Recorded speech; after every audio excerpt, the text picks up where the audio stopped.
круглый год, круглый сутка колдонуп атпайбы? Ушунун тарифи көтөрүлдү анда. Студенттерге гана тариф бир аз көтөрүлдү.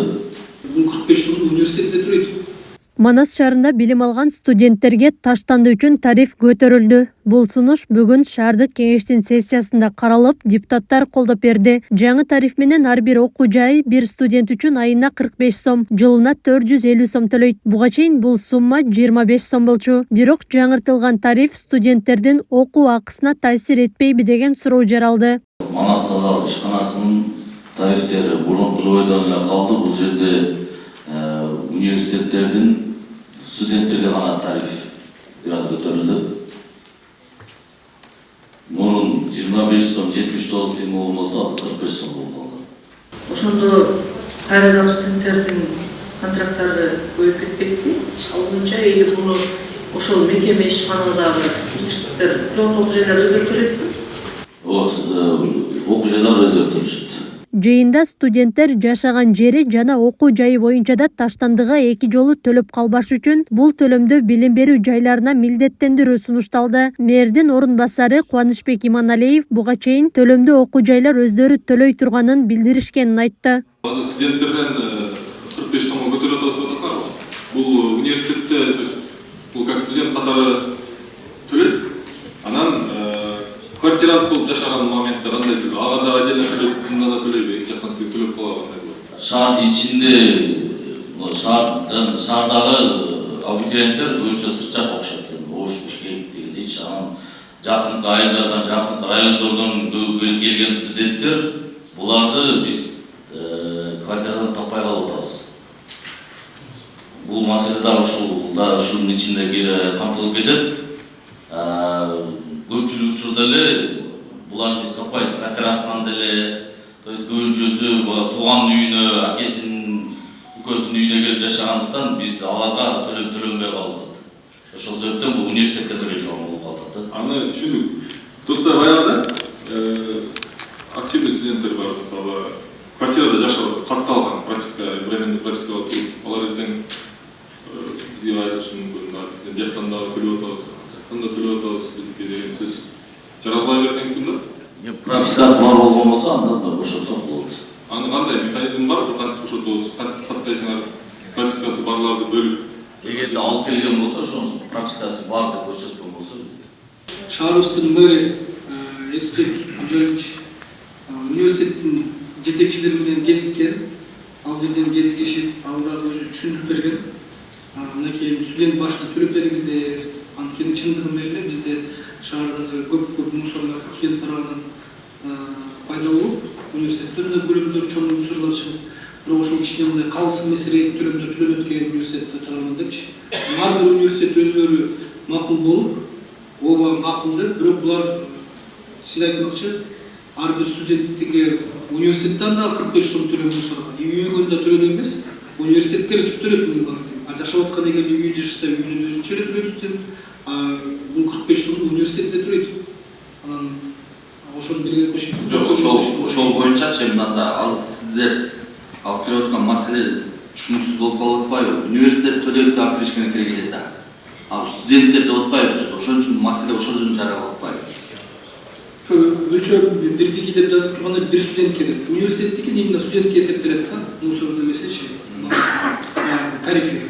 Мисалы канча университет төлөйт деп кошуп например, жагымдуу ой берген студент болсо, ошол өлчөп бирдиктиги студент менен эсептелет университеттики. Сессияга катышкан 22 депутат тарифти көтөрүүнү бир добуштан колдоп берди. Белгилей кетсек, Манас шаарында 3 жогорку окуу жайы жана колледждер бар. Анда жалпы 17 миңдей студент күндүзгү окуу бөлүмүндө, ал эми 6,5 миңден ашык студент сырттан окуу бөлүмүндө окуйт. Тазалык муниципалдык мекемеси тарифтерин бекитүү жөнүндө добушка коюлган.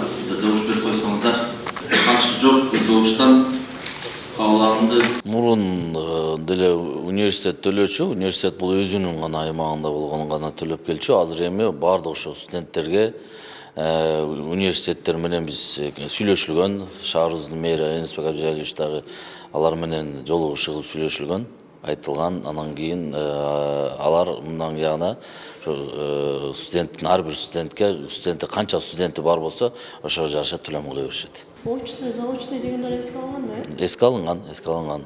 очныйлар 10 айга, заочныйлар 2 айга төлөнөт. Негизи буга чейин ушу 25 сом болчу. Буга чейин студенттерден биз алган эмеспиз.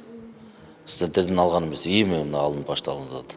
Буга чейин ушу университеттин өзүнөн чыккан таштасына жараша гана алынып келинген. Анан зарылчылык эмнеден улам келип чыкты? Зарылчылык көпчүлүк учурда алияларды, мисалы үчүн ошол эле көчөлөрдө, ошол эле мисалы үчүн сырттан келген окуу университеттерди мисалы үчүн биз ошондой эле мындай жашаган жеринен таппай калган учурларыбыз да көп болуп атат азыркы учурда. Анан келер менен каттоого турбайт. Студенттер келет, канча 4 ай, 5 ай, 6 ай окуйт, кетишет кайра үйүнө. Бул жакта туугандардын үйүнө туруп калып атат, же квартирага турушат. Квартирага турганда бул жерден биз немесин табыш бизге дагы өтө кыйын болуп атат. Ошон үчүн биз бул нерсени университет менен гана, маселени университет менен чечүүгө туура келди. Демек, коомдук жайларда таштаган үчүн төлөшүп турбайбы? Ал дагы ичинде десек дагы болот. Андан сырткары Манас шаарынын аймагында ичүүчү суу жана канализация кызматтарына болгон тарифтер өзгөртүлүп, 20%га жогорулатылды. Тактап айтканда, ичүүчү суунун 1 метр кубу 12 сом 90 тыйын болсо, жаңы тариф менен 15 сом 90 тыйынды түзөт. Ал эми саркынды суунун 1 метр кубу 8 сом 60 тыйындан 10 сом 32 тыйынга көтөрүлөт. Жаңы тариф 2026 жылдын январь айынан тартып күчүнө кирип, эсептөөлөр ошол тариф менен жүргүзүлө баштайт. Учурда Манас шаардык суу канал башкармалыгынын 36 миңге жакын керектөөчүсү бар. Сууга 20% тарифти көтөрүү боюнча сунуштаганбыз, ошону колдоп берип коюңуздар деп суранып келип. Себеби бизде өзүбүзгө керектелүүчү каражаттар жана электр энергиялардын кымбаттаганына байланыштуу ошондой сунуш менен айрыламыз. Анан кийин бул халык дегенден кийин жер тандарда жашагандар да бар, көп кабаттуу үйдө жашагандар бар. Көп кабаттуу үйгө караганда жер тандалар көбүрөөк суу сарптайт. Огород сугарат, машинесин жууп атат, сууну ачып коюп таштап коюп атышат. Эме көп кабаттуу үйдө жашаган адамдар анчалык сууну колдонбойт. Ошол нерсени дагы эске алайлы, теңдикти эске алайлы. Экинчи маселе, ошол менен жогоруда белгилеп кеткен банялар менен койкаларга бадамерлер коюлганбы? Бардыгында бар. Бүгүн барып эсте карап касык чыгат, бадамерлер. Ошол бадамерлерди карап турабыз. 42 сом 45 сом 92 сом тыйын менен алып кетебиз. Ушуну карабайлыбы? Бул жерде пайда көп болуп атат да. Халыкка караганда деген. Мисалы үчүн банялар ар күнү банянын ичине кирип аткасы, кирпечтин ичинде бассейн толтуруп коюп, постоянно суу бягынан кирип, суу бягынан чыгат. Мойкаларды дагы айтып атам. Мойкалар дагы суу постоянно агат, постоянно каалагандай колдонот. Ал сууну биз ичип атабыз. Ошолорду учетчик коюлган, ошол ашып атат, учетчигине карап төлөп атпай калат. Алардын учетчиктери бар. Мисалы, коммерческий зданиялар бар жок учетчик койгонсуңарбы? Бар да. Мойкаларда бар учетчик. Сууну каалаган нерсе, бирок учетчикке калып белгилеп төлөп атпайбы буларчы? Азыр мына 42 сом, 35 сомдон 42 сомго көтөрүп атат. Көп болсо 2 сом бирдеке тыйын менен гана разница берип атат. Мен ошол тарифке кичине кошолуп атпайм муну. Эң көп колдонгон булар круглый сутка колдонуп атпайбы? Ушунун тарифин көтөрөлбү анда? Ал учетчиги бар экен. Канча сомго көтөрүп берсин? Жок, мен ошону сунуштап атам негизи. Бул менин эмес, бул ошол элдин айтып атканы. Жанында мойкалар менде суу чыкпай калды, жанында банялар бизге 5-айга чыкпай калды деген элдердин талаптары бар. Жок, хорошо, макул деп атпайбы.